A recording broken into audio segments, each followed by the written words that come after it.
আসসালামু আলাইকুম। যে ঘটনাটি আমরা শোনার পর থেকে মানে পুরো পৃথিবীটা একদম নিস্তব্ধ হয়ে গেছিল যে এটা কিভাবে সম্ভব, এরকম ঘটনা কিভাবে ঘটতে পারে। যে আপনারা দেখেছেন হয়তো, সকলেই দেখেছেন যে ছেলে নাকি তার নিজ মাকে মানে এই দুনিয়া থেকে বিদায় করে দিয়েছে। আসলে এটা আমরা কখনো কেউই মানতে পারছিলাম না।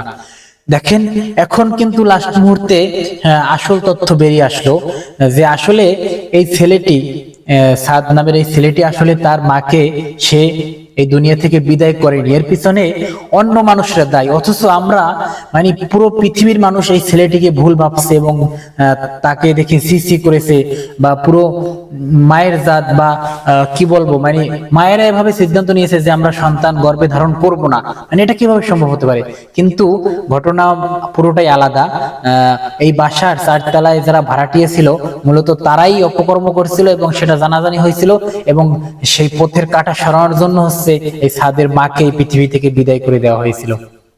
আর আমরা অথচ ভুল ভাইবা কত কিছু ভাবছি।